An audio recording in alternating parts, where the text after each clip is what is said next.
আসসালামু আলাইকুম প্রিয় শিক্ষার্থীবৃন্দ, আশা করি আপনারা সকলেই নিশ্চয়ই ভালো আছেন।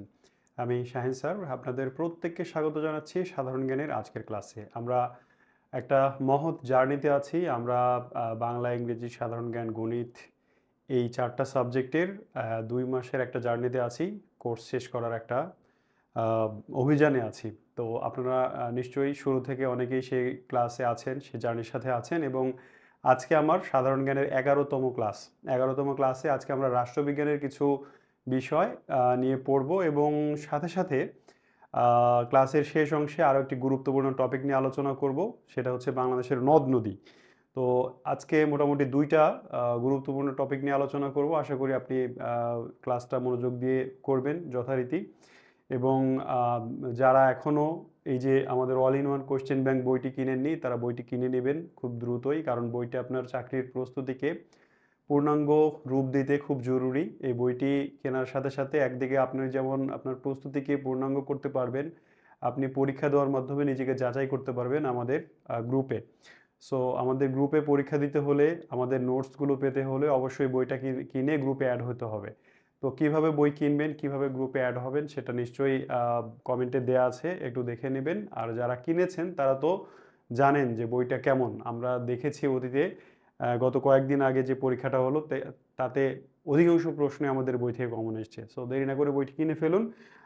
চলে যাই আলোচনায় আজকের। সালাম দিয়েছেন অনেকেই। ইবনে বতুতা বলছেন যে আপনার মন ভালো তো? হ্যাঁ, মন ভালো। আপনাদের কি কখনো মনে হয়েছে ক্লাসে যে আমার মন খারাপ? আ মন অলওয়েজ ইনশাআল্লাহ ভালো থাকে। মানে মানুষ হিসেবে মন তো কখনো খারাপ থাকতেই পারে, বাট ক্লাসে আসলে নিশ্চয়ই মন ভালো থাকে। তো আমরা শুরু করি ক্লাস। আজকে যে বিষয়টা পড়ব সেটা হচ্ছে রাষ্ট্র, নাগরিকতা, সরকার, রাজনীতি। এর সাথে আমি বললাম যে বাংলাদেশের নদ-নদী ওই জায়গাটা স্কিপ করে গেছি আমি, পড়ানো হয়নি আপনাদের, গুরুত্বপূর্ণ পড়াতে হবে। এজন্যে এই আলোচনা যেহেতু মোটামুটি আমাদের অল্প সময়ের মধ্যে শেষ হবে, তাই আজকের ক্লাসে আমি ওই টপিকটাও অ্যাড করে দিয়েছি এক্সট্রা হিসেবে। আর আপনাদের মুখস্থ অংশ পড়তে হবে বিভিন্ন শাস্ত্র তত্ত্বের জনক, যেমন ধরেন যে রাষ্ট্রবিজ্ঞানের জনক, পদার্থবিজ্ঞানের জনক, অর্থনীতির জনক, আধুনিক অর্থনীতির জনক, এরকম অনেক জনক আছে আমাদের থিওরিতে। এছাড়া বিভিন্ন তত্ত্ব, ধরেন যে আহ, আহ, এরকম তত্ত্ব আছে, আমার মনে পড়ছে না। তো বিভিন্ন তত্ত্ব আছে। আহ, তো এই যেমন মনে করেন যে এই যে কি বলে যে বিবর্তনবাদ, এটা একটা কিন্তু তত্ত্ব, চার্লস ডারউইনের বিবর্তনবাদ। এরকম অনেকগুলো তত্ত্ব আছে পৃথিবীতে, বিভিন্ন মনীষী, বিভিন্ন বিজ্ঞানী, সমাজবিজ্ঞানী আবিষ্কার করেছেন। এগুলো আপনাকে বই থেকে পড়ে নিতে হবে। সো শুরু করব আলোচনা আজকে। শুরুতেই আমরা আজকে এই বিষয়গুলো নিয়ে আলোচনা করব: রাষ্ট্র, সরকার, নাগরিক, জাতীয়তাবাদ ও রাষ্ট্র ব্যবস্থা। এই মূল টপিক হচ্ছে এগুলো। আমরা জানবো যে রাষ্ট্র কি, সরকার কি, নাগরিক কি, জাতীয়তাবাদ কি জিনিস, রাষ্ট্র কিভাবে পরিচালিত হয়, রাষ্ট্র কয় ধরনের শাসন ব্যবস্থা থাকতে পারে ইত্যাদি। তো শুরুতেই আমরা একটা জিনিস মাথায় রাখবো।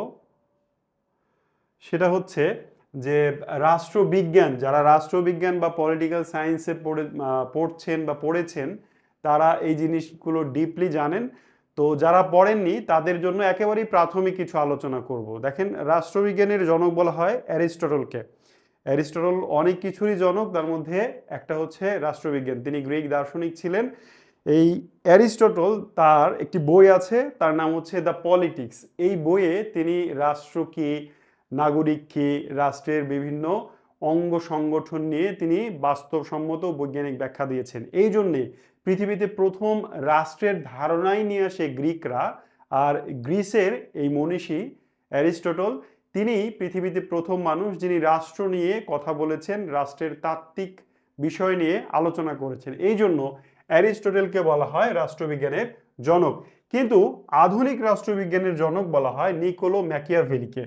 নিকোলো ম্যাকিয়াভেলি, তিনি তার বই আছে দ্য প্রিন্স। দ্য পলিটিক্স হচ্ছে অ্যারিস্টটলের বই, গ্রন্থ। আর দ্য প্রিন্স হচ্ছে নিকোলো ম্যাকিয়াভেলির বই। নিকোলো ম্যাকিয়াভেলি, তাকে বলা হচ্ছে আধুনিক রাষ্ট্রবিজ্ঞানের জনক। পরীক্ষায় এই দুটি প্রশ্নই আসবে: রাষ্ট্রবিজ্ঞানের জনককে, আধুনিক রাষ্ট্রবিজ্ঞানের জনককে। নিকোলো ম্যাকিয়াভেলির দ্য প্রিন্স বইয়ে একেবারে সারমর্ম এক কথায় যদি বলা হয়, তাহলে তিনি বলেছেন যে রাষ্ট্রনায়ক দেশের শৃঙ্খলা রক্ষা করতে, শাসন ক্ষমতা ধরে রাখতে প্রয়োজনে কঠোর থেকে কঠোরতর পদক্ষেপ নিতে পারবে। এই জন্য আমরা একটা ইডিয়ম পড়ি, নিকিয়া কি এটা, ম্যাকিয়াভেলিয়ান ক্যারেক্টার। আপনারা হয়তো ইংরেজিতে ইডিয়ম ফ্রেজ পড়তে গিয়ে এটা পেয়েছেন। তো ম্যাকিয়াভেলিয়ান ক্যারেক্টার মানে হচ্ছে আমরা জানি সেলফিশ পারসন, মানে স্বার্থপর ব্যক্তি। কেন বলা হয়? কারণ ম্যাকিয়াভেলি বলেছিলেন, তিনি নিঃস্বার্থপরের মতো কথা বলেছিলেন যে রাষ্ট্র পরিচালনার জন্য, রাষ্ট্রের শান্তি শৃঙ্খলা রক্ষার জন্য, আইন শৃঙ্খলা রক্ষার জন্য এবং ক্ষমতা ধরে রাখার জন্য শাসক চাইলে জনগণের প্রতি কঠোর থেকে কঠোরতর আচরণ করতে পারেন। এই যে তিনি একপাক্ষিক বিচার করলেন, এটিই কিন্তু আধুনিক রাষ্ট্র ব্যবস্থার মূল। পৃথিবীতে যত রাষ্ট্রনায়ক বর্তমানে আছেন তারা সবাই অতীত থেকে এই পর্যন্ত ক্ষমতা ধরে রাখতে নিজের বাবাকে পর্যন্ত হত্যা করতে কুণ্ঠাবোধ করে নাই। তো এই যে স্বার্থপর মনোভাবের কারণেই ম্যাকিয়াভেলিয়ান ক্যারেক্টার মানে সেলফিশ পারসন আসলে বলা হয়। আচ্ছা, আপনারা সাউন্ড কম পাচ্ছেন সেটা বলছেন? সাউন্ড তো কম হওয়ার কথা না।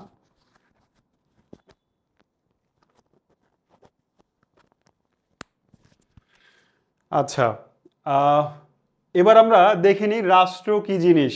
আমরা জানলাম রাষ্ট্রবিজ্ঞানের জনক সম্পর্কে। রাষ্ট্র কি জিনিস, এখানে আমি একটা প্রাথমিক সংজ্ঞা দিয়েছি, দুইটা প্রামাণ্য সংজ্ঞা দেখবো। আমি একটু পড়ে নিই এটা। হ্যাঁ, রাষ্ট্র হলো একটি সুনির্দিষ্ট ভৌগোলিক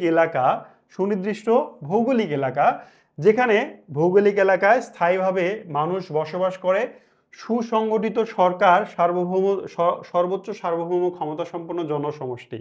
মানে রাষ্ট্র হলো এমন জনসমষ্টি যারা একটি স্থায়ী ভূখণ্ডে বসবাস করে, তাদের একটি সুসংগঠিত সরকার আছে এবং তাদের সার্বভৌমত্ব ক্ষমতা আছে, এটাকে বলা হচ্ছে রাষ্ট্র। আর এটি এমন একটি রাজনৈতিক প্রতিষ্ঠান, রাষ্ট্র কিন্তু রাজনৈতিক প্রতিষ্ঠান যা আইন প্রণয়ন করে। রাষ্ট্র কি করে? আইন প্রণয়ন করে তার অর্গানের মাধ্যমে। আমরা এর আগের ক্লাসগুলোতে দেখেছি রাষ্ট্রের তিনটি বিভাগ থাকে, শাসন বিভাগ, আইন বিভাগ, বিচার বিভাগ। তো আইন প্রণয়ন করে, শাসন কার্য পরিচালনা করে এবং নিরাপত্তা নিশ্চিত করে। কার নিরাপত্তা? ওই রাষ্ট্রের জনগণের নিরাপত্তা নিশ্চিত করে। এরকম একটা রাজনৈতিক প্রতিষ্ঠানকে বলা হচ্ছে রাষ্ট্র। আমরা কিছু প্রামাণ্য সংজ্ঞা দেখে নিই। প্রামাণ্য সংজ্ঞা মানে বিভিন্ন রাষ্ট্রবিজ্ঞানী রাষ্ট্রের সংজ্ঞা দিতে গিয়ে কি বলেছেন সেটাকে বলা হচ্ছে প্রামাণ্য সংজ্ঞা। ঠিক আছে? আচ্ছা, এইবার দেখেন ওপেনহেইমার, তিনি একজন রাষ্ট্রবিজ্ঞানী। তিনি বলছেন যে কোনো জনসমষ্টির নিজস্ব সার্বভৌম সরকারের অধীনে কোনো দেশে স্থায়ীভাবে বসবাস করলে তাকে রাষ্ট্র বলে। মানে একটা জনসমষ্টি যারা সার্বভৌম সরকারের অধীনে স্থায়ীভাবে বসবাস করবে, অস্থায়ী না, স্থায়ীভাবে বসবাস করবে, তাকে রাষ্ট্র বলা হচ্ছে। অধ্যাপক গার্নার, তিনি আরেকজন রাষ্ট্রবিজ্ঞানী, তিনি বলছেন রাষ্ট্র হলো বেশি সংখ্যক এমন জনসমষ্টি যারা কোনো নির্দিষ্ট ভূখণ্ডে স্থায়ীভাবে বসবাস করে, বহিঃশত্রুর নিয়ন্ত্রণ থেকে মুক্ত থাকে এবং যাদের একটি সুসংগঠিত সরকার আছে।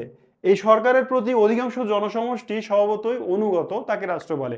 তার মানে রাষ্ট্রের মোটামুটি তিনটা সংজ্ঞা পড়লাম আমরা। এই তিনটা সংজ্ঞাতে ঘুরে ফিরে চারটা বিষয় এসছে। একটা হচ্ছে জনসমষ্টি, একটা হচ্ছে নির্দিষ্ট ভূখণ্ড, আরেকটা হচ্ছে সরকার, আরেকটা হচ্ছে সার্বভৌমত্ব। এই যে চারটি বিষয় আসছে, এই চারটি বিষয়ের সংমিশ্রণ যখন হবে তখনই তাকে রাষ্ট্র বলা হবে। তাহলে এবার আমি যদি প্রশ্ন করি যে রাষ্ট্রের উপাদান কয়টি, রাষ্ট্র কি কি নিয়ে গঠিত হয়, এটাই হচ্ছে রাষ্ট্রের উপাদান। তাহলে বারবারই দেখতে পাচ্ছি চারটা বিষয় আসছে, এই চারটা বিষয় হচ্ছে রাষ্ট্রের উপাদান। তাহলে সুন্দর করে গুছিয়ে জেনে নিই রাষ্ট্রের উপাদান চারটি কি কি। এক, জনসমষ্টি। জনসমষ্টি ছাড়া রাষ্ট্র কল্পনা করা যায় না। ধরেন কিছু মানুষ থাকবে যারা এই রাষ্ট্র গড়ে তুলবে, এই মানুষের সংখ্যা কমও হতে পারে, বেশি হতে পারে, তাতে কোনো সমস্যা নেই। যেমন চীনের জনসংখ্যা আর বাংলাদেশের জনসংখ্যা, অথবা চীনের জনসংখ্যা বা ভুটানের জনসংখ্যা এক নয়, দুটাই কিন্তু রাষ্ট্র। জনসংখ্যার উপরে রাষ্ট্রের গঠন নির্ভর করে না, জনসংখ্যার সংখ্যার উপরে।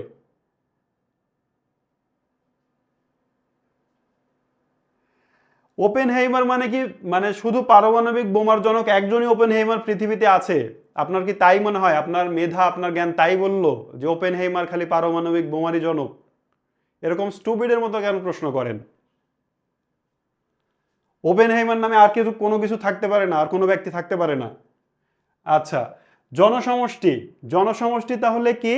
জনসমষ্টি তার মানে জনগণ লাগবে রাষ্ট্র গঠিত হইতে হলে।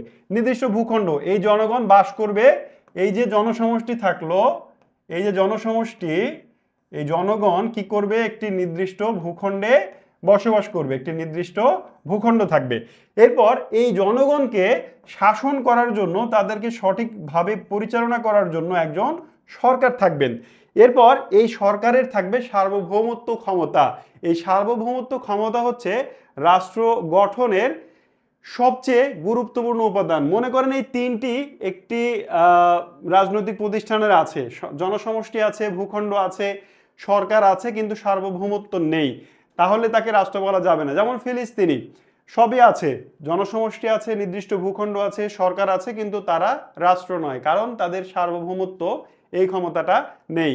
ম্যাকাও, হংকং, তিব্বত, এরকম আরো অসংখ্য উদাহরণ দেওয়া যেতে পারে যাদের এই তিনটি বিষয় আছে বাট সার্বভৌমত্ব ক্ষমতা নেই।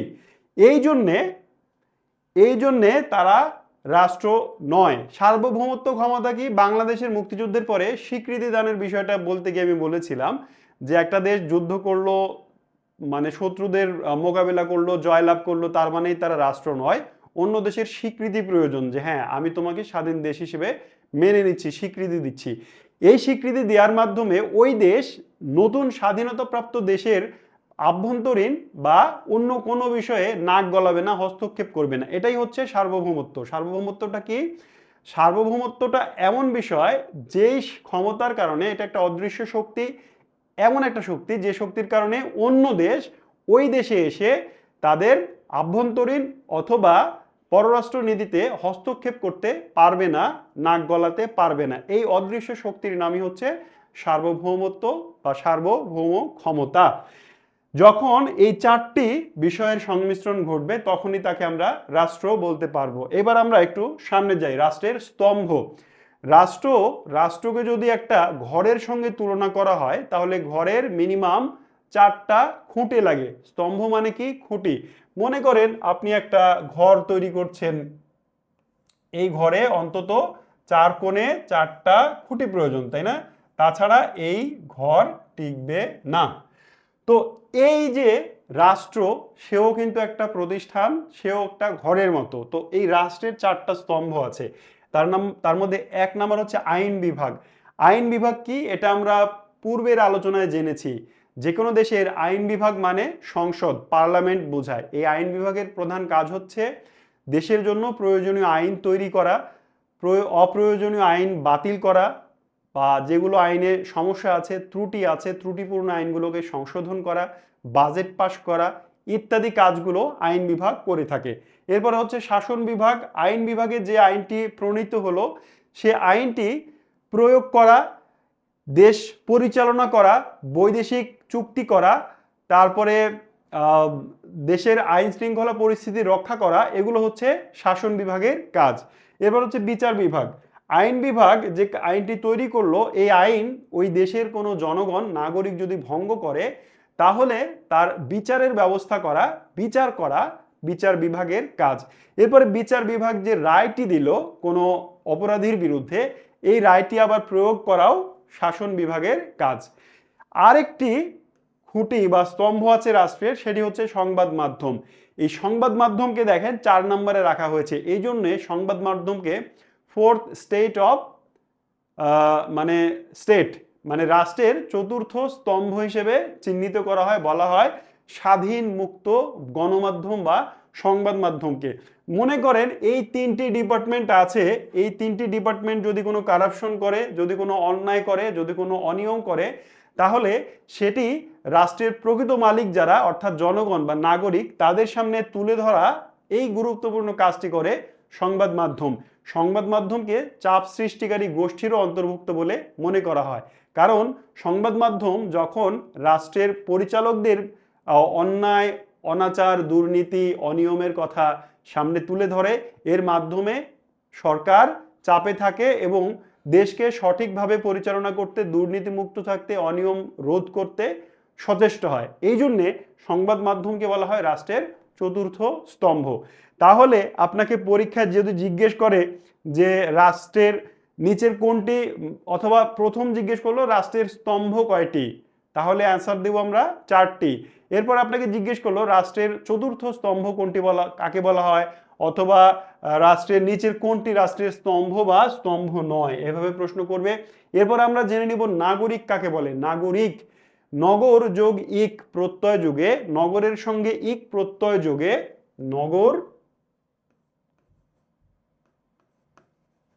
নগরের সঙ্গে ইক প্রত্যয় যোগে গঠিত হয় নাগরিক। শাব্দিকভাবে নগরে বা শহর, নগর মানে শহর, নগরে বা শহরে যারা বসবাস করে তাদেরকে নাগরিক বলা হয়। প্রাচীন গ্রিসে যেহেতু রাষ্ট্র ব্যবস্থার উদ্ভব, এই প্রাচীন গ্রিসে রাষ্ট্রগুলো ছিল শহর বা নগর কেন্দ্রিক। গ্রামের মানুষকে রাষ্ট্রের মধ্যে ধরা হতো না, শুধু যারা শহরে বা নগরে বসবাস করত তাদের নাগরিক বলা হতো, এবং ওই শহরে বা নগরে যারা সরাসরি শাসন কার্যের সঙ্গে যুক্ত তাদেরকেই শুধু নাগরিক বলা হতো। ধরেন একটা শহর, প্রাচীন গ্রিসের একটি শহর কল্পনা করেন, যেখানে অনেক ধরনের মানুষ আছে, তার মধ্যে পুরোহিত আছে, ব্যবসায়ী আছে, অথবা শাসন করছে এরকম মানুষ আছে, প্রচুর দাস দাসী, কৃষক, শ্রমিক আছে, সবাই কিন্তু নাগরিক নয় নগরে বসবাস করলেও। এদের মধ্যে শুধু যারা ডিরেক্ট শাসন কার্যের সঙ্গে যুক্ত তাদেরকেই তারা নাগরিক বলতো। কিন্তু আধুনিক যুগে নাগরিকের সংজ্ঞা চেঞ্জ হয়েছে। তো আধুনিক যুগে নাগরিকের সংজ্ঞা চেঞ্জ হওয়ার আগ পর্যন্ত আরো কিছু ক্যারেক্টার আমরা দেখে নেব নাগরিকের। নাগরিক কাকে বলবে? ওই রাষ্ট্রের স্থায়ীভাবে বসবাস করবে। নাগরিক যিনি হবেন তিনি ওই রাষ্ট্রে অবশ্যই স্থায়ীভাবে বসবাস করতে হবে তাকে। আপনি কাজের প্রয়োজনে সৌদি আরব গেছেন, দুবাই গেছেন, ইংল্যান্ড, ইউরোপের যে কোনো দেশে বা পৃথিবীর যে কোনো দেশে গেছেন, আপনি ওইখানে 5 বছর 10 বছর অবস্থান করবেন এবং আপনার ভিসার মেয়াদ শেষ হলে আপনাকে অবশ্যই আবার দেশে ফিরে আসতে হবে। আমাদের রূপপুর পারমাণবিক বিদ্যুৎ কেন্দ্রে অনেক রাশিয়ান কাজ করছে, এছাড়া আমাদের বিভিন্ন প্রজেক্টে আরও অনেক চাইনিজ, ইন্ডিয়ান বা অন্যান্য দেশের মানুষ বসবাস করছে। তারা 5 বছর হোক, 10 বছর হোক, 20 বছর হোক কাজ করার পরে তাদের কাজের মেয়াদ, ভিসার মেয়াদ শেষ হলে তাদের নিজ দেশে ফেরত যাইতে হবে। সো যাদের কাজের মেয়াদ, ভিসার মেয়াদ শেষ হইলে অন্য দেশে চলে যাইতে হয়, তারা কিন্তু দেশের নাগরিক নয়। আমি আপনি যারা এদেশে জন্মেছি, আবার হয়তো এদেশেই মরবো, অথবা এদেশে না মরলেও বিদেশে গিয়েও যদি মরি, তাও আমরা এদেশের স্থায়ী নাগরিক। ঠিক আছে? তার মানে নাগরিক হতে হলে অবশ্যই তাকে স্থায়ী বসবাস করতে হবে ওই দেশে, রাষ্ট্রের প্রতি আনুগত্য প্রকাশ করতে হবে। আপনি যদি রাষ্ট্রের বিরুদ্ধে বিদ্রোহ করেন, আপনি যদি রাষ্ট্রের বিরুদ্ধে এমন কোনো কাজ করেন সরকার এবং রাষ্ট্রের প্রতি আনুগত্য প্রদর্শন না করে, যার কারণে দেশের স্বাধীনতা, সার্বভৌমত্ব হুমকির মুখে পড়তে পারে, এইরকম যদি কাজ করেন তাহলে আপনি নাগরিক নন। সরকার চাইলে আপনার নাগরিকত্ব বাতিল করে দিতে পারে। রাষ্ট্র প্রদত্ত সকল অধিকার ভোগ ও দায়িত্ব পালন করেন নাগরিকরা। রাষ্ট্র প্রদত্ত সকল অধিকার ভোগ করি আমরা।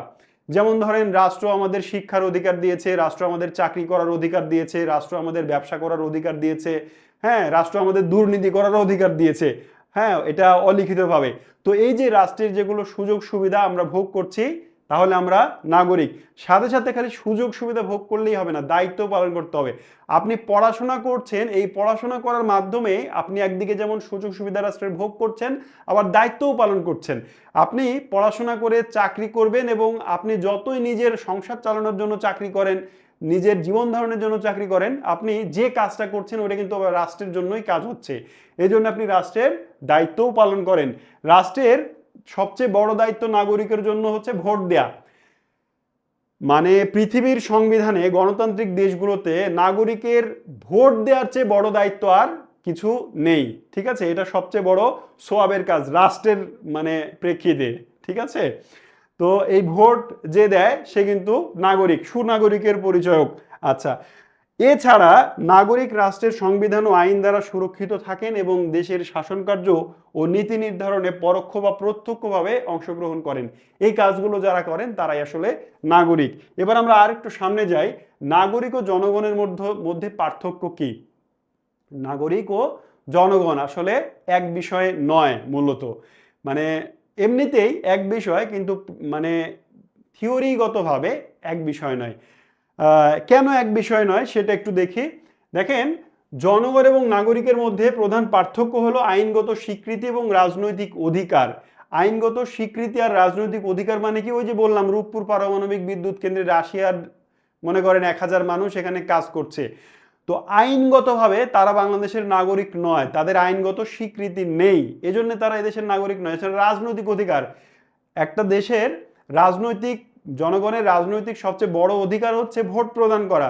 তো রাশিয়ান বা ইন্ডিয়ান বা চাইনিজ যারা বাংলাদেশে আছে তারা কি চাইলেই ভোট দিতে পারে? আবার বাংলাদেশের যে মানুষগুলো আমেরিকায় আছে তারা কি চাইলেই ভোট দিতে পারে ওই দেশে, বা অন্য কোনো দেশে আছে তারা চাইলে ওই দেশে ভোট দিতে পারে না এবং আইন দ্বারা স্বীকৃতও নয়। তাই বলা হচ্ছে জনগণ এবং নাগরিকের মধ্যে বেসিক পার্থক্য হচ্ছে আইনগত স্বীকৃতি আর রাজনৈতিক অধিকার। এবার যারা আমাদের দেশে, বারবারই একটা উদাহরণ দিচ্ছি যেন আপনার বুঝতে সুবিধা হয়, এবার দেখেন চিন্তা করেন যারা অন্য দেশের মানুষ, রাশিয়ান, চাইনিজ, ইন্ডিয়ান যারা আমাদের দেশে আছে তারা কি জনগণ নয় এদেশের? তারা এদেশের জনগণ, হ্যাঁ, কিন্তু তারা নাগরিক নয়। কিভাবে জনগণ একটু দেখি।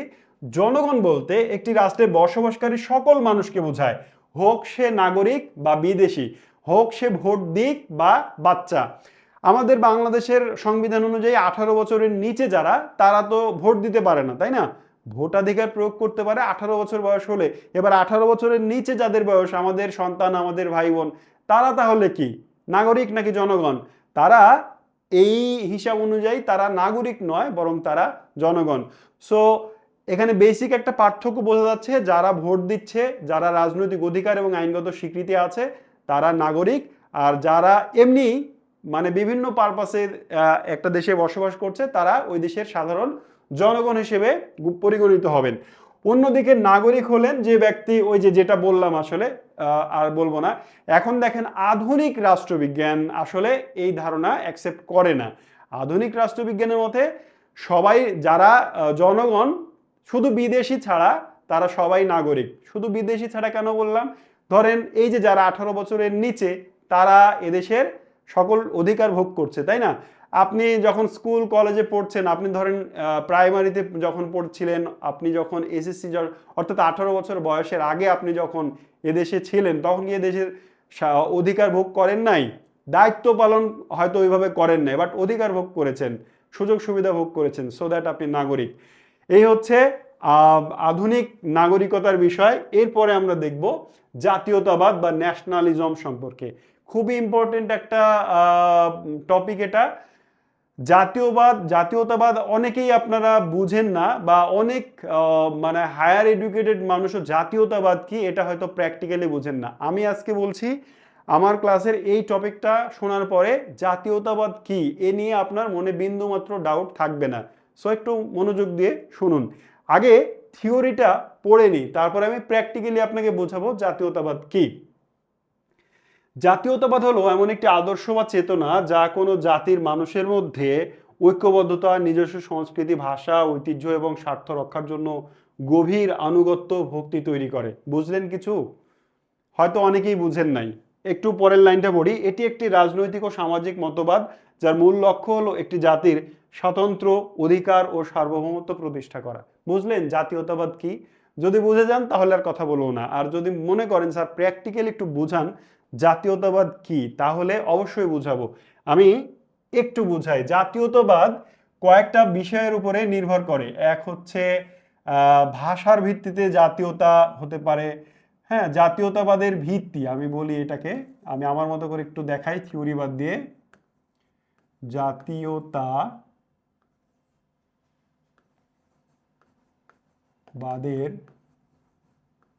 ভিত্তি কিসের উপর ভিত্তি করে জাতীয়তাবাদ প্রতিষ্ঠিত হয়?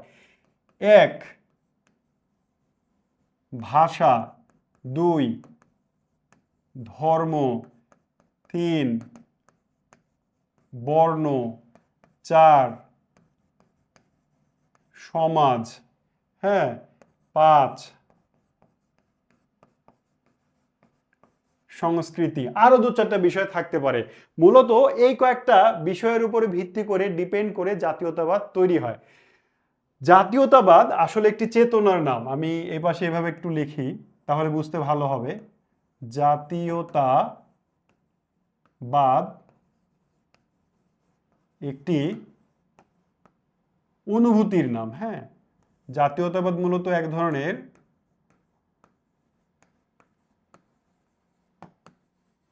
অনুভূতি, ঠিক আছে? জাতীয়তাবাদ অনুভূতি, একটা ফিলিংস, আর কিছু না। কেমন? আমি একটু উদাহরণ দিই। ভাষার ক্ষেত্রে জাতীয়তাবাদ কিরকম সেটা বুঝি। পৃথিবীতে যেখানেই বাঙালি থাকুক না কেন, ধরেন এখান থেকে 1000 মাইল দূরে আমেরিকায় বা ইউরোপের কোনো একটা দেশে আপনি নিউজ পেলেন যে একজন বাঙালি আহত হয়েছেন বা নিহত হয়েছেন বা কোনো ক্ষতি হয়েছে তার, অথবা ভূমধ্যসাগর পাড়ি দিতে গিয়ে ডুবে মারা গেছেন একজন বাঙালি। তখন আপনি তাকে চিনেন না পার্সোনালি, আপনার তার সাথে কোনো কানেকশন নেই, বাট আপনি মনের মধ্যে একটা কষ্ট অনুভূতি করেন। আহারে, আমার মানে ভাইটা, আমার আমার মানে ভাষার একজন লোক, সে মারা গেছে, কষ্ট অনুভব করেন না? এই যে কষ্ট অনুভব করেন তার জন্য, কেন? কারণ সেও বাঙালি, আপনিও বাঙালি। কমন ফ্যাক্ট হচ্ছে ভাষা। এই ভাষার ভিত্তিতে জাতীয়তাবাদ তৈরি হয়। ওই যে আপনি কষ্ট পেলেন আরেকজনের জন্য, অপরিচিত একজন মানুষের জন্য, শুধু এই কারণেই যে ওই একজন বাঙালি। এই যে বাঙালি ভাষার উপর ভিত্তি করে আপনি একজন অপরিচিত মানুষের জন্য কষ্ট পেলেন, এই কষ্টটার নাম হচ্ছে জাতীয়তাবাদ। অথবা আপনি যদি উল্টোটা হয় যে কোনো বাঙালির আপনি পার্সোনালি চিনেন না, তা সে খুব ভালো, নাসার সে বড় একজন গবেষক, গুগলের সে মালিক বা সিইও হয়েছে, তাহলে আপনি খুব গর্ববোধ করেন, অথচ পার্সোনালি তাকে আপনি চিনেন না। সো এই যে তাকে নিয়ে গর্ববোধ করলেন, আনন্দ পেলেন, এটা হচ্ছে জাতীয়তাবাদ। আবার ধর্মের ভিত্তিতে কেমনে হয়? ফিলিস্তিনির মানুষের সঙ্গে আপনার কি আমার কি কোনো ব্লাড রিলেশন আছে? নাই। তো ফিলিস্তিনিতে ইসরায়েল বা ইহুদিরা হামলা করলে আপনি আমি কষ্ট পাই কেন? ওই যে ধর্ম, সেও ইসলাম ধর্মের অনুসারী, আমিও ইসলাম ধর্মের অনুসারী, এই জন্যেই ধর্মের ভিত্তিতে সে আমার ধর্মীয় ভাই কষ্ট পাই। আবার তারা ইসরায়েলকে পাল্টা হামলা করলে আমরা আলহামদুলিল্লাহ বলি, খুশি হই। এই যে খুশি হই বা কষ্ট পাই আরেকজনের জন্য, শুধু একটাই কারণে, তার আর আমার ধর্ম এক। এইটা হচ্ছে জাতীয়তাবাদ। আবার কি? বর্ণ, বর্ণ মানে গায়ের রং। পৃথিবীতে যে কোনো জায়গায় কালো মানুষকে মেরে পিটিয়ে হত্যা করা হলে সারা পৃথিবীর কালোরা প্রতিবাদ করে, ঠিক আছে? আবার সাদারা কালোদের হাতে নিহত হলে বা ক্ষতিগ্রস্ত হলে সাদারা প্রতিবাদ করে। কেউ কাউকে পার্সোনালি হয়তো চিনে না, কিন্তু প্রতিবাদটা কেন করে? ওই যে সেও কালো, আমিও কালো, সেও সাদা, আমিও সাদা, এই কারণে। আচ্ছা, সমাজ, একটা সমাজে মনে করেন এই যে ব্রাহ্মণবাড়িয়া, সবচেয়ে ভালো উদাহরণ হচ্ছে এটার সমাজ, ব্রাহ্মণবাড়িয়া। ব্রাহ্মণবাড়িয়াতে মাঝে মাঝেই দেখি লুডো খেলা নিয়ে রক্তারক্তি কাণ্ড হয়ে গেছে, মেয়ে মানুষ সহ রামদা নিয়ে দৌড়াচ্ছে মারামারি করতে। তারপরে জমির আইল নিয়ে, জমির আইল তো একটা সিরিয়াস বিষয়, এটা নিয়ে অনেক এলাকাতেই গ্যাঞ্জাম হয়। বাট ব্রাহ্মণবাড়িয়াতে খুব সাধারণ সাধারণ তুচ্ছ ঘটনা, যেটা নিয়ে মারামারি হওয়ার কোনো কথা নয়, এইরকম ঘটনা নিয়েও তুমুল যুদ্ধ হয়ে যায়। এই যে এক গ্রামের মানুষ আরেক গ্রামের মানুষকে অ্যাটাক করে, অথচ তার পার্সোনাল কোনো সম্পর্ক নেই ওই সংঘর্ষের সাথে। এইটা, এই যে আমার গ্রামের লোককে কেন সে মারবে, এই যে সমাজ বা গ্রাম, এটা কিন্তু জাতীয়তাবাদ। আচ্ছা, তারপরে হচ্ছে সংস্কৃতি। এই যে বাঙালির সংস্কৃতি, তারপরে বিভিন্ন এর সংস্কৃতি মূলত ভাষারই সাথে রিলেটেড, এই এই সংস্কৃতিটা। আর সংস্কৃতি কাকে বলে সেটা আমি আরেকটা ক্লাসে বলবো বিস্তারিত, সভ্যতার ক্লাসে। আজকে ছোট্ট করে বলি, আমরা যেভাবে খাই, যা খাই, যেভাবে ঘুমাই, যেভাবে কথা বলি, সব কিছুই সংস্কৃতি। তো একই ধরনের সংস্কৃতি, মানে এখানে আসল ব্যাপারটাকে বুঝতে পারলেন, কমন ফ্যাক্ট ওটাই হচ্ছে জাতীয়তাবাদ। কোনো একটা কমন ফ্যাক্ট হতে পারে, সেটা ধর্ম, হতে পারে ভাষা, হতে পারে সংস্কৃতি, হতে পারে সমাজ, হতে পারে দেশ। এই কমন ফ্যাক্টগুলোর কারণে আমরা মনের মধ্যে যে কষ্ট বা সুখ অনুভব করি একজন আরেকজনের জন্য, এটাকেই বলা হয় জাতীয়তাবাদ। আমি বিশ্বাস করি আপনি জাতীয়তাবাদের মূল কনসেপ্ট বুঝতে পেরেছেন। এরপরে আপনি আমার বোর্ডে প্রিভিয়াস স্লাইডে যে থিওরিগুলো ছিল সেগুলো একটু দেখে নেবেন, ঠিক আছে? পরীক্ষাগুলো আসবে। এরপর আমরা গণতন্ত্র বা ডেমোক্রেসি সম্পর্কে একটু দেখে নিব। গণতন্ত্র কি জিনিস?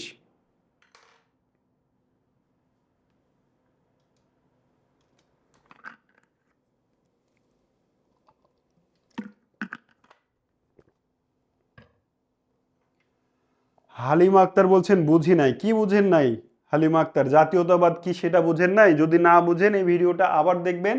যদি বুঝতে না পারেন তাহলে আপনাকে অন্য টিচারের ক্লাস দেখতে হবে, আমি আর এর চেয়ে সহজ করে বোঝাইতে পারি না। আচ্ছা, গণতন্ত্র। গণতন্ত্র হলো এমন একটি স্বায়ত্তশাসন, এমন একটি শাসন ব্যবস্থা যেখানে রাষ্ট্রের সর্বোচ্চ ক্ষমতা জনগণের হাতে ন্যস্ত থাকে এবং নাগরিকরা প্রত্যক্ষ বা পরোক্ষভাবে ভোটাধিকারের মাধ্যমে তাদের প্রতিনিধি নির্বাচন করে। এটাকে বলা হচ্ছে গণতন্ত্র। গণতন্ত্রের সবচেয়ে গ্রহণযোগ্য সংজ্ঞাটি দিয়েছেন আমেরিকার সাবেক president Abraham Lincoln. Abraham Lincoln বলেছেন যে democracy is the government, democracy is the government of the people, by the people and for the people. অর্থাৎ গণতন্ত্র হচ্ছে জনগণের দ্বারা, জনগণের জন্য এবং জনগণের শাসন, এটাকে বলা হচ্ছে গণতন্ত্র। মানে জনগণই ঠিক করবে কে শাসন করবে, এই জনগণ ঠিক করবে কেমনে শাসন করবে, সব কিছু জনগণ করবে, এটা হচ্ছে গণতন্ত্র। এই সংজ্ঞাটা দিয়েছেন আব্রাহাম লিঙ্কন। আপনাকে পরীক্ষা জিজ্ঞেস করবে গণতন্ত্রের সবচেয়ে গ্রহণযোগ্য বা ভালো সংজ্ঞাটি কে দিয়েছেন? Abraham Lincoln.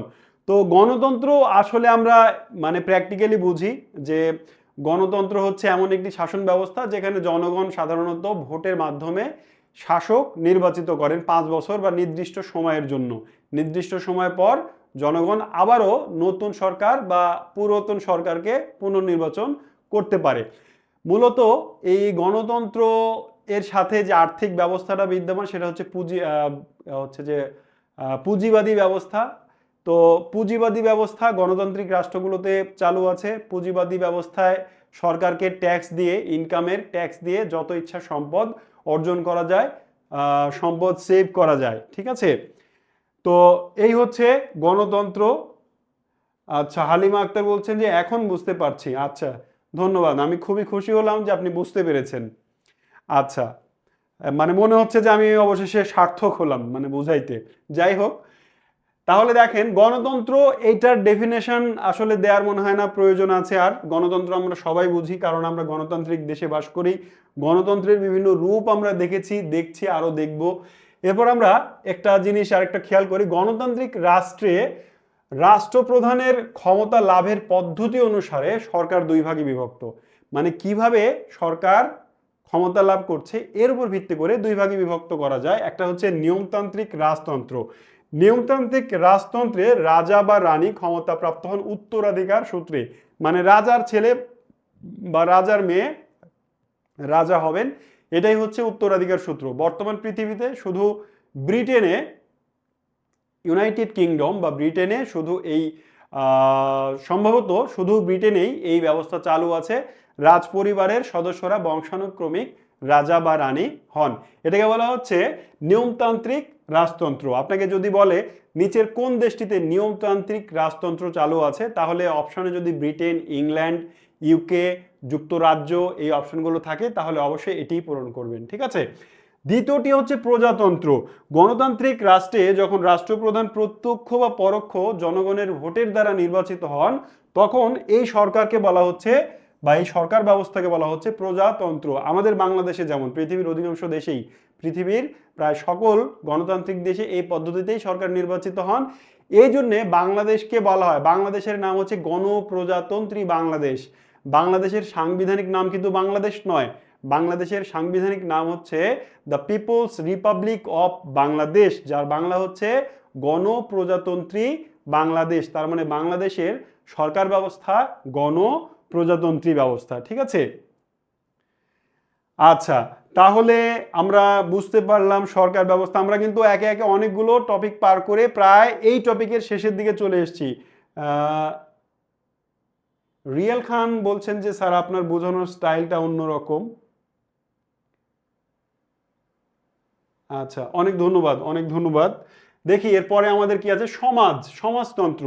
গণতন্ত্র যখন বুঝলাম, সমাজতন্ত্রটা একটু বুঝি, এটা হয়তো অনেকেই বুঝি না। দেখেন বর্তমান পৃথিবীতে রাশিয়া, চীন সহ আরো কয়েকটা দেশে সমাজতন্ত্র চালু আছে।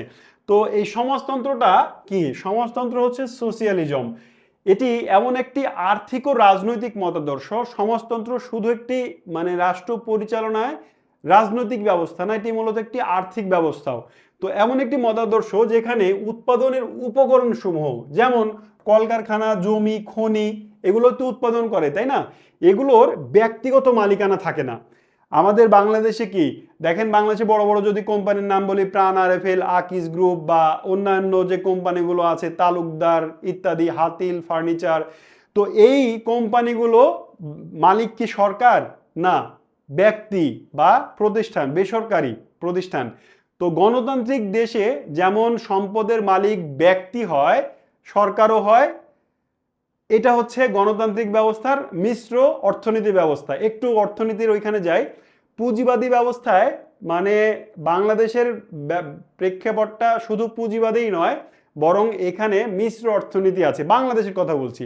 বাংলাদেশে বিভিন্ন প্রতিষ্ঠানের মালিক যেমন সরকার আছে, আবার বিভিন্ন প্রতিষ্ঠানের মালিক ব্যক্তিও আছে, মানে বেসরকারি প্রতিষ্ঠানও আছে। আবার কিছু প্রতিষ্ঠান আছে যাতে সরকার বা ব্যক্তি বা প্রাইভেট যেটাকে বলি উভয় মালিকানা আছে। এই জন্য বাংলাদেশের অর্থনীতি মিশ্র।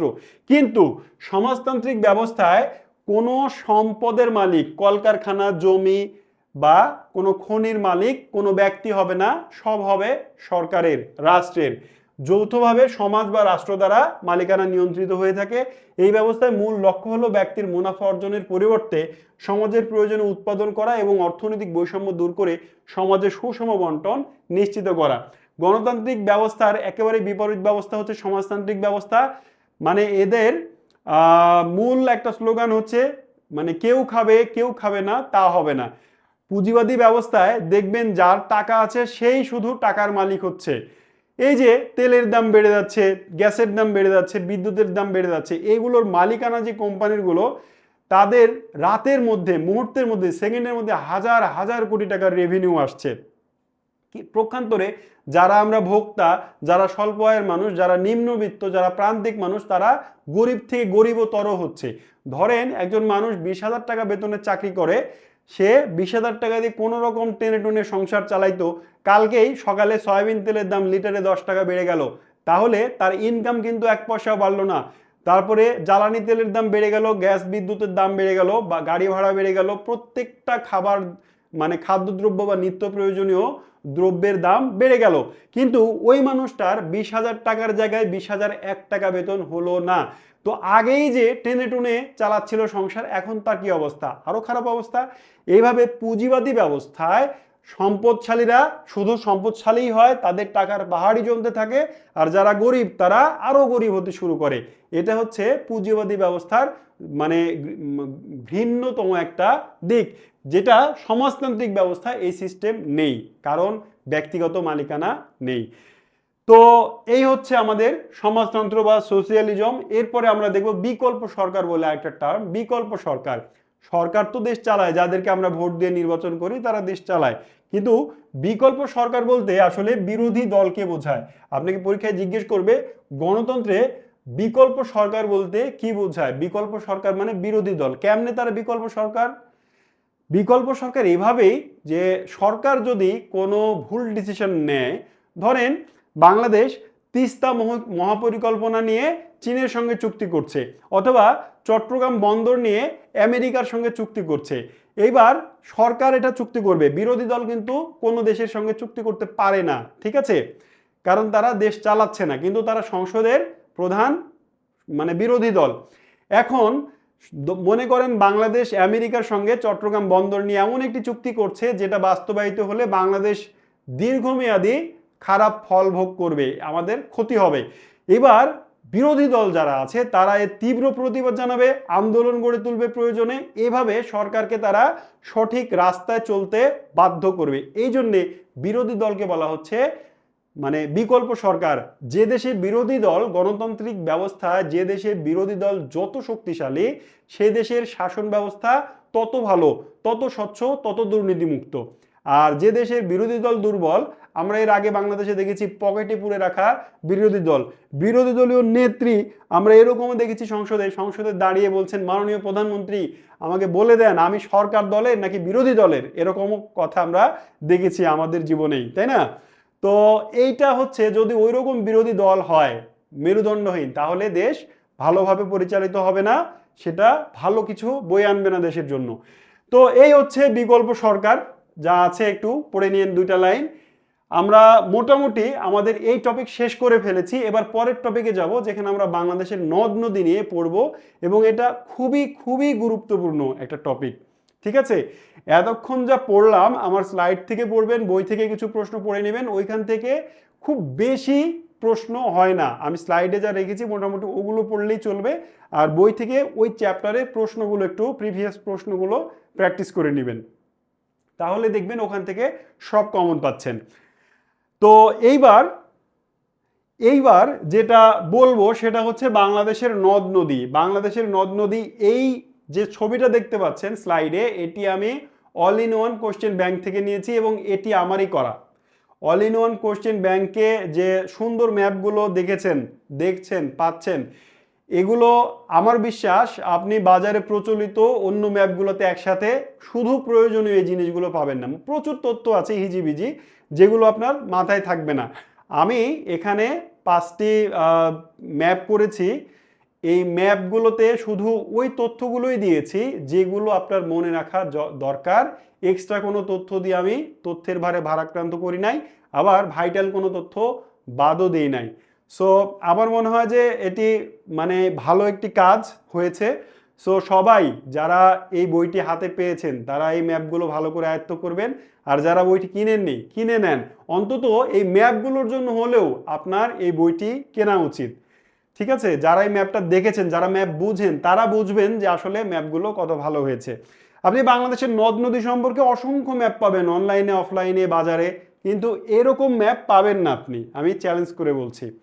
সো এই জায়গা থেকে যাদের হাতে all in one question bank বইটি আছে, তারা এই মুহূর্তে বইটি বের করে ক্লাসটি করেন। কারণ আমার বোর্ডে যে ছবিটি সেটি বই থেকে নেওয়ার কারণে হয়তো অত স্পষ্টভাবে বুঝতে পারবেন না, কিন্তু আপনার হাতে যেহেতু বইটি আছে, আমি জাস্ট বলছি আপনি বইয়ের সঙ্গে মিলিয়ে নেন, তাহলেই একেবারে পানির মতো নদী গেঁথে যাবে মাথায়। কোন নদীর উৎপত্তি কোথায়, কোন নদী কোথায় দিয়ে প্রবাহিত হয়ে কার সাথে মিলিত হয়েছে, এটা আর কখনোই ভুল হবে না ইনশাল্লাহ। তাহলে বই বের করে শুরু করে দিই আমরা। তাহলে দেখেন বাংলাদেশের নদ নদী, এই বাংলাদেশের নদ নদীর এই জায়গাটা পড়ার আগে আমি আপনাকে কিছু থিওরি দেখিয়ে আসি। এটাও অল ইন ওয়ান কোশ্চেন ব্যাংকের ওই ম্যাপের নিচের অংশটা, আমি দুটি আলাদা পার্টে নিয়েছি। দেখেন বাংলাদেশের মোট নদীর সংখ্যা কত। পানি উন্নয়ন বোর্ডের মতে বাংলাদেশের নদীর সংখ্যা 1294টি। এখানে যে তথ্যগুলো আছে, আল্লাহর ওয়াস্তে নিজের নাম ভুলে যাবেন, নিজের বাবা মা 14 গোষ্ঠীর নাম ভুলে যাবেন, কিন্তু এখানকার তথ্যগুলো যতদিন না চাকরি পাচ্ছেন ততদিন ভুলবেন না। চাকরি পাওয়ার পরে আপনি ফরম্যাট দিয়ে দেন, সমস্যা নাই, যদিও মনে রাখা দরকার, কারণ চাকরি পাওয়া মানেই সবকিছু শেষ হয়ে যায় না, প্রমোশনেরও তো একটা ব্যাপার থাকে। যাই হোক, ওগুলা অন্য আলোচনা। বাট আমি কেন বলছি, নিজের নাম, মা বাবার নাম, সবার নাম, প্রেমিক প্রেমিকা, হ্যাঁ, স্ত্রী স্বামী, সবার নাম ভুলে যান, কিন্তু এই শব্দগুলো, এই লাইনগুলো মনে রাখেন। কি কি বলছি দেখেন, বাংলাদেশে মোট নদীর সংখ্যা 1294টি। কে বলেছে এটা নিয়ে অনেক তথ্য আছে, তবে পানি উন্নয়ন বোর্ড বলছে 1294টি। বাংলাদেশে মোট নদীর দৈর্ঘ্য 24,140 কিলোমিটার, এই তথ্যটি বলেছে বাংলাপিডিয়া নামক জ্ঞানকোষ, বিশ্বকোষ। আন্তঃসীমান্ত নদী, আন্তঃসীমান্ত মানে দুই দেশের মধ্যে, মানে এক দেশের অধিক দেশের মধ্যে দিয়ে প্রবাহিত। তো বাংলাদেশ কার কার সঙ্গে সীমানা শেয়ার করেছে? ভারতের সাথে আর মিয়ানমারের সাথে। সো ভারত এবং মিয়ানমারের সাথে ওতপ্রোতভাবে প্রবাহিত যে নদীগুলো, সেই নদীর সংখ্যা হচ্ছে 57টি। এর মধ্যে শুধু ভারতের সাথে 54টি আর মিয়ানমারের সাথে 3টি নদীর সীমানা বা সংযোগ আছে বাংলাদেশে। ঠিক আছে, বাংলাদেশের দীর্ঘতম নদী পদ্মা নদী, 341 কিলোমিটার দীর্ঘ।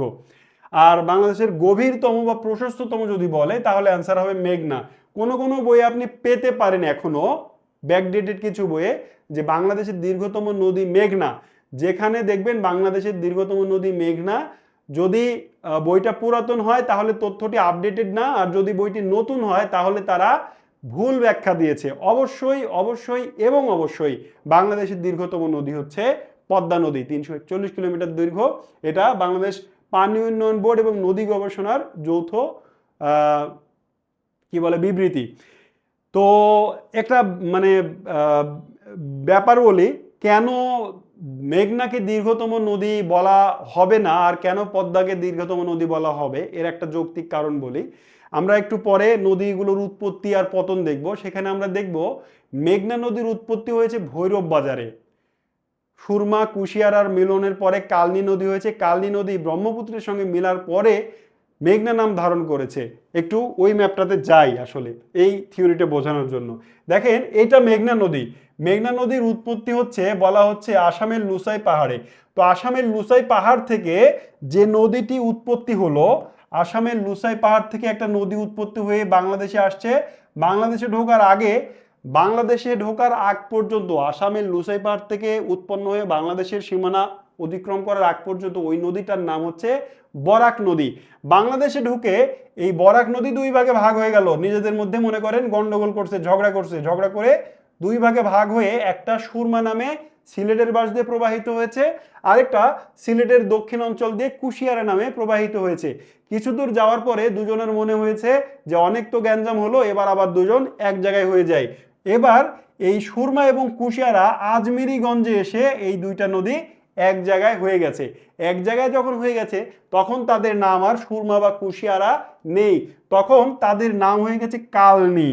এই নদীর এই অংশটার নাম হচ্ছে কালনী, জাস্ট এই অংশটার নাম হচ্ছে কালনী নদী। এখনো কিন্তু মেঘনা নামে কোনো নদীর জন্মই হয়নি, এতখানি রাস্তা চলে আসছে। এরপরে এই দিক থেকে ব্রহ্মপুত্র আসছিল।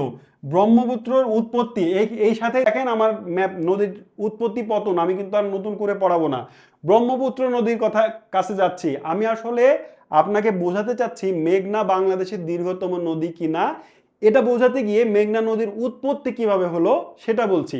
তাহলে এতক্ষণ যা দেখলাম আমরা, তার আগে একটু ব্রহ্মপুত্রের কাছে যাই। ব্রহ্মপুত্র হিমালয় পর্বতের তিব্বতের অংশে কৈলাস শৃঙ্গের মানস সরোবর নামক একটা সরোবর থেকে উৎপন্ন হয়ে তিব্বত, চীন হয়ে ভারতের মানে সেভেন সিস্টার্সের নাগাল্যান্ড, মেঘালয়, আসাম হয়ে বাংলাদেশে প্রবেশ করছে কুড়িগ্রাম জেলা দিয়ে। এই কুড়িগ্রাম জেলা দিয়ে আসতে আসতে সে বেঁকে এই দিকে চলে আসছে। এই দিকে এসে এখানে কে ছিল? কালনী ছিল, কালনী নদী এখানে ছিল। সুরমা আর কুশিয়ারা নদীর পানি বয়ে নিয়ে আসছিল কালনী নামক আরেকটা নদী। এবার ব্রহ্মপুত্র এই ভৈরব বাজারে এসে দেখলো আরেকটা নদী ওইখানে যাচ্ছে কোথাও। এবার ব্রহ্মপুত্র ভৈরব কালনী নদীকে জিজ্ঞেস করলো যে ভাই কোথায় যাচ্ছ? তখন কালনী বলল যে সুরমা আর কুশিয়ারা নামক দুটি নদীর পানি নিয়ে আমি বঙ্গোপসাগরে যাচ্ছি। এবার ব্রহ্মপুত্র বলল যে আমিও তো সাগরেই যাব, তাহলে আমাকে নিয়ে চলো, দুজন একসঙ্গেই যাই। এইখানে দুজন একসঙ্গে মিলিত হয়ে গেল। কে কে যেন মিলিত হলো? ব্রহ্মপুত্র আর কালনী একসাথে মিলিত হয়ে যেই স্রোতের সৃষ্টি করলো এর নাম হচ্ছে মেঘনা। তার মানে ভৈরব বাজার থেকে শুরু করে বঙ্গোপসাগর পর্যন্ত যে নদীটা প্রবাহিত হলো তার নাম হচ্ছে মেঘনা। তো আজমিরিগঞ্জ থেকে বঙ্গোপসাগর পর্যন্ত যদি মেঘনা নদী হয় তাহলে এটা কেমনে বাংলাদেশের দীর্ঘতম নদী হবে? এবার এটা যে দীর্ঘতম নদী না, যারা বলে বাংলাদেশের দীর্ঘতম নদী মেঘনা, তাদের যুক্তি হলো মেঘনা নদীর উৎপত্তি আসামের লুসাই পাহাড়। ভাই আসামের লুসাই পাহাড় থেকে যদি মেঘনা নদী হয় তাহলে সুরমা, কুশিয়ারা, বরাক, কালনী এগুলো নদী কোথায় গেল? এগুলো নদী নাই। তুমি একবার বলছো যে সুরমা, কুশিয়ারা, বরাক, কালনী এগুলো নদী, আবার বলছো যে মেঘনা নদীর উৎপত্তি আসামের লুসাই পাহাড় থেকে, তাহলে একই মুখে দুই কথা হয়ে গেল না? হলো না। তাহলে যুক্তি হয় বলতে হবে যে বরাক, সুরমা, কুশিয়ারা, কালনী নামে পৃথিবীতে কোনো নদী নাই, অথবা বলতে হবে যে তারা আছে আর মেঘনা নদীর শুরু হয়েছে ভৈরব বাজার থেকে। যদি মেঘনা নদীর শুরু ভৈরব বাজার থেকে হয় তাহলে মেঘনা বাংলাদেশের দীর্ঘতম নদী হতে পারে না। ঠিক আছে? এবার আপনাকে আবার পরীক্ষায় যদি জিজ্ঞেস করে যে মেঘনা নদীর উৎপত্তি কোথায়, আপনি আবার বলে দিন না, পরীক্ষায় অপশনই থাকবে না কালনী বা ব্রহ্মপুত্র, এগুলো অপশন থাকবে না, অপশন থাকবে আসামের লুসাই পাহাড়। সো আপনাকে ওটাই পূরণ করতে হবে। ঠিক আছে? আচ্ছা, এবার পদ্মা নদীর গতিপথটা একটু দেখে নিব। পদ্মা নদীর উৎপত্তি হিমালয়ের গাঙ্গোত্রী হিমবাহ থেকে। এই যে এখানে হিমালয় পর্বত আছে, হিমালয় পর্বতের গাঙ্গোত্রী হিমবাহ থেকে পদ্মা নদীর উৎপত্তি হয়ে ভারতের উত্তরপ্রদেশ, বিহার, ঝাড়খণ্ড, পশ্চিমবঙ্গ হয়ে বাংলাদেশের চাঁপাইনবাবগঞ্জ দিয়ে বাংলাদেশে প্রবেশ করেছে।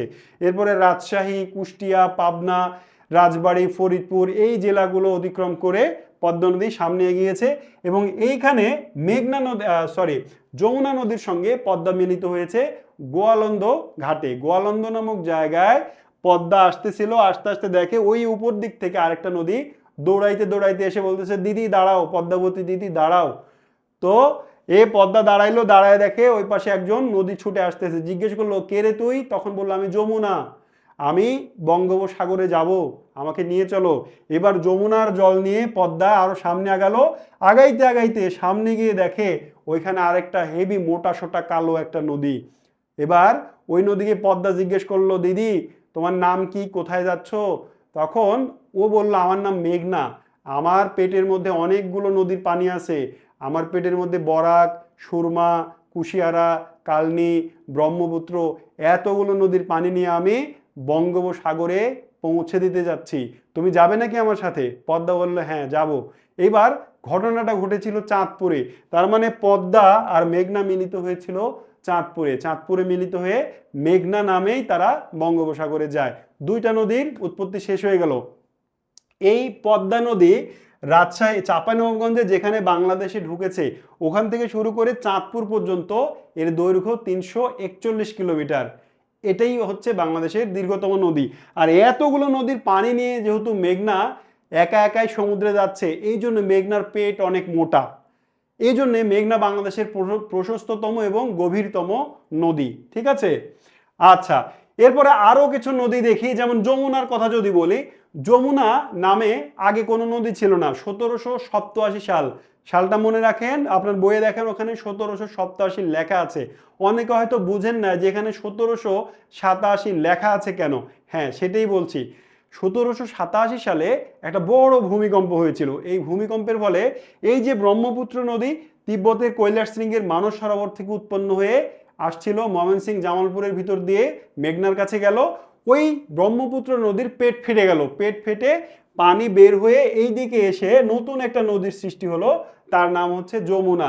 তাহলে যমুনা নদী খুব প্রাচীন নদী নয়, 1787 সালে ভূমিকম্পের ফলে ব্রহ্মপুত্র নদীর পেট ফেটে জল বের হয়ে দক্ষিণ দিকে প্রবাহিত হয়ে যে নদীটির জন্ম হলো তার নাম হচ্ছে যমুনা নদী। এবার যমুনা নদীর ব্যাপারটা হয়েছে কি, বাঁশের চেয়ে কঞ্চি মোটা হয়ে গেছে। যমুনা নদী কিন্তু ব্রহ্মপুত্রের শাখা নদী, কিন্তু যমুনা নদী সোজাসুজি প্রবাহিত হওয়ায় ব্রহ্মপুত্রের মূল ধারায় বরং মরে গেছে বর্তমানে এবং যমুনায় টিকে আছে। এই জন্য এটা হচ্ছে বাঁশের চেয়ে কঞ্চি মোটার ব্যাপার হয়েছে। তো যমুনা নদী কোথায় যেন পদ্মার সাথে মিলিত হয়েছে বললাম, ওই যে যমুনা দৌড়াইতে দৌড়াইতে আসছিল, গোয়ালন্দের ওই জায়গায় এসে দেখে যে পদ্মাবতী যাচ্ছে হেলে ধুলে সমুদ্রের দিকে যাচ্ছে, দক্ষিণ পশ্চিম দিকে। এবার ও যে দাঁড়াইতে বলল আমাকে নিয়ে চলো, পদ্মা তাকে সাথে নিল, তার মানে গোয়ালন্দে যমুনা নদী পদ্মার সাথে মিলিত হলো। এই হচ্ছে বাংলাদেশের মূল এবং প্রধান নদী। এছাড়াও কিছু ছোট ছোট নদী আছে, যেমন তিস্তা। তিস্তা নদীর জন্ম সিকিমের পার্বত্য অঞ্চলে, সে এসে ব্রহ্মপুত্রের সঙ্গে মিলিত হয়েছে চিলমারিতে। এরপরে আরেকটা নদী আছে মহানন্দা।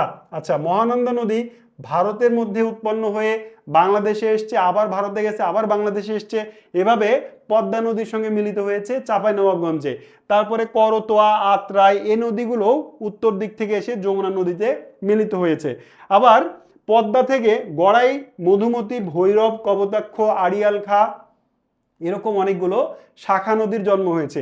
আমি বাংলাদেশের প্রধান প্রধান নদীগুলোর উৎপত্তি বলে দিয়েছি। এখানে নিচের দিকে কয়েকটা নদী আছে, যেমন হালদা, বাংলাদেশের একমাত্র নদী হালদা, যে বাংলাদেশের মধ্যেই উৎপন্ন হয়েছে, আবার বাংলাদেশের মধ্যেই তার পরিসমাপ্তি ঘটেছে। এই হালদা নদী হচ্ছে সেই একমাত্র নদী। এছাড়া দেখেন কর্ণফুলী নদী আসামের লুসাই পাহাড়ের লংলেহ থেকে উৎপন্ন হয়েছে। মিয়ানমার থেকে কয়েকটা 3টা নদী এসছে, তার মধ্যে একটা হচ্ছে সাঙ্গু, একটা হচ্ছে মাতামৌরি, একটা হচ্ছে নাফ। এই 3টা নদী মিয়ানমার থেকে বাংলাদেশে এসছে। সো এই নদীর উৎপত্তিগুলো অল ইন ওয়ান কোশ্চেন ব্যাংকের মধ্যে যে ম্যাপগুলো দেওয়া আছে সেগুলো দেখে খুব ভালো করে পড়ে নেবেন। আমি আর এখানে কথা বলবো না। আমি এবার আপনাকে একটা জিনিস বুঝাবো, শাখা নদী কি আর উপনদী কি, এটা বোঝানোর মাধ্যমেই ক্লাস শেষ করে দেব। অনেকেই বুঝেন না হোয়াট ইজ শাখা নদী অ্যান্ড হোয়াট ইজ উপনদী। মনে করেন যাদের গ্রামে বাড়ি তারা নালা দেখেছেন, নালা, এখানে মনে করেন ডিপ টিউবওয়েলের ঘর, এখান থেকে পানি পড়ছে, হ্যাঁ পানি পড়ছে, এই পানি একটা নালা বা ড্রেনের মধ্যে দিয়ে আপনার জমিতে যাচ্ছে।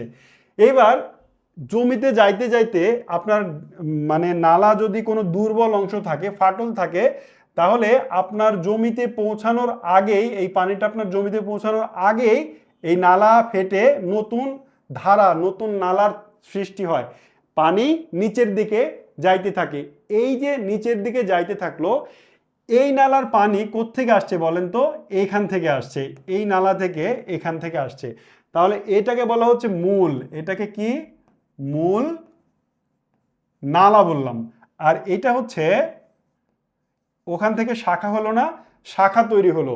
তো এই মূল নালাকে এবার আমি যদি নদীর সঙ্গে তুলনা করি, নদীর সঙ্গে কল্পনা করি, তাহলে এটি হচ্ছে মূল নদী। যেমন পদ্মা, পদ্মা যাচ্ছিল, যাইতে যাইতে তার পেট ফেটে আরো অনেকগুলো বাচ্চা বের হয়েছে। একটার নাম আড়িয়াল খা, একটার নাম মহানন্দা, একটার নাম ভাগীরথী, একটার নাম ইসামতি। এরকম পদ্মার অনেকগুলো বাচ্চা নিজের পেট ফেটে বঙ্গোপসাগরের দিকে আগেই ঘাঁটা ধরছে। এইটার নাম হচ্ছে শাখা নদী। তার মানে মূল নদীর পেট ফেটে, আমি প্র্যাকটিক্যাল ভাষা বলছি, হ্যাঁ, মূল নদীর পেট ফেটে পানি বের হয়ে গিয়ে অন্যদিকে বের হয়ে গিয়ে যে নদীর অপেক্ষাকৃত ছোট বা সরু নদীর জন্ম হয় তাকে ওই মূল নদীর শাখা নদী বলে। এবার এই নদীর নাম যদি হয় পদ্মা, তাহলে এই নদীর নাম যদি হয় মধুমতি, তাহলে দেখেন তো মধুমতি কার শাখা? মূল নদী পদ্মা, মধুমতি হচ্ছে পদ্মার শাখা। এবার উপনদীটা একটু বুঝি, উপনদী কি জিনিস। আমরা মহানন্দা নামে একটা নদী দেখেছি, এই নদীটি উপর থেকে এসে, মহানন্দা কি করছে, উপর থেকে পাহাড়ি অঞ্চল থেকে এসে তার পানি পদ্মার বুকে ঢেলে দিচ্ছে। পদ্মার পেট থেকে কিন্তু মহানন্দার জন্ম হয় নাই, মহানন্দার পানি এসে পদ্মার মধ্যে পড়ছে। এই জন্যে মহানন্দা হচ্ছে পদ্মার উপনদী। ঠিক আছে, যে নদী অন্য একটা অপেক্ষাকৃত ছোট নদী যদি তুলনামূলক বড় বা প্রধান নদীর মধ্যে নিজের পানি ঢেলে দেয়, তাহলে ওই ছোট নদীকে বড় নদীর উপনদী বলে। আর বড় নদীর পেট ফেটে যে ছোট বা সরু নদীর জন্ম হয়, ওই নতুন নদীকে বলা হয় মূল নদীর শাখা নদী। আমি যথেষ্ট চেষ্টা করেছি এই বিষয়টা বোঝাতে। শাখা এবং উপনদী বই থেকে বাংলাদেশের পদ্মা, মেঘনার কোনো শাখা নদী পাবেন না। পদ্মা, যমুনা, শীতলক্ষ্যা, এদের কিছু শাখা এবং উপনদী আছে, এগুলো পরীক্ষায় আসে প্রচুর, এগুলো একটু মুখস্থ করে নেবেন। ঠিক আছে, যে পদ্মার শাখা নদী বা উপনদী কোনটি, যমুনার শাখা নদী বা উপনদী কোনটি। এই ম্যাপটি আমি রেখেছিলাম মূলত নদীর প্রবাহ দেখতে। এটা পদ্মা, আমি একটু দেখাই দিই। প্রধান তিনটা নদী, এটা হচ্ছে পদ্মা, এইটা হচ্ছে ব্রহ্মপুত্র এসে এইখানে, ব্রহ্মপুত্র থেকে যমুনা নদী এখানে চাঁদপুরে কি বলে গোয়ালন্দ ঘাটে মিলিত হলো। এখানে আসছিল বরাক, বরাক এসে সুরমা, কুশিয়ারা দুই নামে বিভক্ত হলো, কালী নামে প্রবাহিত হলো, এখানে ব্রহ্মপুত্রের সঙ্গে মিলিত হলো। তারপরে এই নতুন নদী তৈরি হলো মেঘনা, মেঘনা নামে বঙ্গোপসাগরে পতিত হলো। আর এইখানে পদ্মা এসে চাঁদপুরে মেঘনার সঙ্গে মিলিত হলো। এখানে আছে কর্ণফুলী নদী, এখানে আছে হালদা নদী, এখানে আছে মাতামুহুরী নদী, এখানে আছে নাফ নদী। ঠিক আছে, এইখানে আছে কি বলে মহানন্দা, এখানে আছে আত্রাই, এখানে আছে করতোয়া, এখানে আছে তিস্তা। এই কয়েকটা নদী পড়লে আর নদী থেকে তেমন কিছু পড়ার থাকে না। আর শাখা নদী এই যে মধুমতি, মধুমতি, ইসামতি, আড়িয়াল খা, এটা কয়েকটা শাখা নদী আছে। ঢাকা শহর কেন্দ্রিক 4টা নদী আছে, যেমন শীতলক্ষ্যা, বুড়িগঙ্গা। বুড়িগঙ্গা হচ্ছে ধলেশ্বরীর, বুড়িগঙ্গা আর হচ্ছে যে ধলেশ্বরী, শীতলক্ষ্যা, ওই নদীগুলোর সম্পর্কেও একটু বই থেকে পড়ে রাখবেন। তো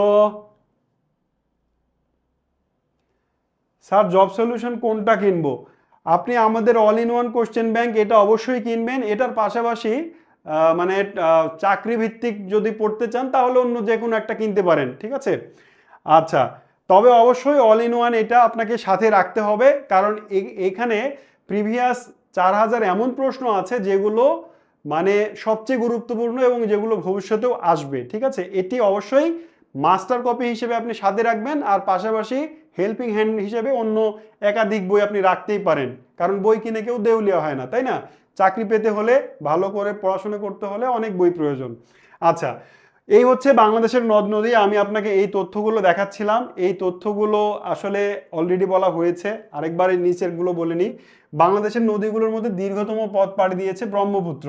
ভুল করবেন না, দীর্ঘতম নদী পদ্মা, কিন্তু নদীগুলোর মধ্যে দীর্ঘতম পথ মানে উৎপত্তি থেকে শুরু করে পতন পর্যন্ত সবচেয়ে দীর্ঘতম পথ পাড়ি দিয়েছে ব্রহ্মপুত্র নদ। ঠিক আছে, বাংলাদেশ হতে ভারতে গিয়ে পুনরায় বাংলাদেশে প্রবেশ করেছে 4টি নদী।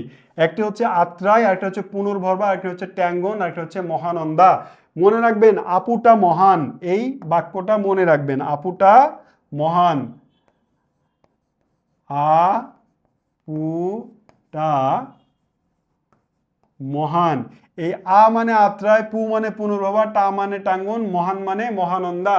আবুটা মহান, সে বাংলাদেশ থেকে ভারতে গিয়ে আবার বাংলাদেশে ফিরে এসছে। 4টি নদী পরীক্ষা জিজ্ঞেস করবে নিচের কোন নদী বাংলাদেশ থেকে ভারতে গিয়ে আবার বাংলাদেশে ফিরে এসছে। 4টি নদীর নাম মনে রাখতে হবে। বাংলাদেশ হতে ভারতে গিয়ে আর ফিরে আসে নাই একটি নদী, কুলিক। বাংলাদেশ থেকে ভারতে গেছে আর সে ফিরে আসে নাই, বেইমান নদী বাংলাদেশের, কুলিক। আচ্ছা, বাংলাদেশে উৎপত্তি, বাংলাদেশী সমাপ্তি, হালদা নদী, ওই যে আগেই বললাম। এই হচ্ছে নদী সংক্রান্ত গুরুত্বপূর্ণ সংক্ষিপ্ত আলোচনা। বাকি অংশটুকু অবশ্যই all in one question bank থেকে, ওই ম্যাপ থেকে পড়ে নেবেন। আশা করি একেবারে পানির মতো স্বচ্ছ হয়ে যাবে আপনার কাছে। আজকের ক্লাস এখানেই শেষ করব। আজকে আপনার জন্য, আপনাকে বলার জন্য আমার ঝুলিতে সকল কথা প্রায় শেষ। সো আজকে বিদায় নিব। বিদায় নেওয়ার আগে অবশ্যই বলবো যে ম্যাপগুলো দিয়েছি বইয়ে, ওই ম্যাপটা আয়ত্ত করার জন্য হলেও এই বইটি আপনার কেনা দরকার। আর এর বাইরে অবশ্যই গুরুত্বপূর্ণ 4000 প্রশ্ন আছে। এগুলো পরীক্ষার জন্য কতটা কমন পাচ্ছেন অলরেডি আমরা প্রমাণ পেতে শুরু করেছি এবং ভবিষ্যতে ইনশাল্লাহ পাবো। সো দেরি করবেন না, বইটি কিনে ফেলুন আর সাথে থাকুন আমাদের গাইডলাইন অনুযায়ী চলুন। নিশ্চয়ই আল্লাহ তাআলা একটা ভালো রিজিকের ব্যবস্থা আপনাকে করে দিবেন। সবার জন্য শুভকামনা জানিয়ে আমি এখানে বিদায় নিচ্ছি। ভালো থাকবেন, সুস্থ থাকবেন। আল্লাহ হাফেজ।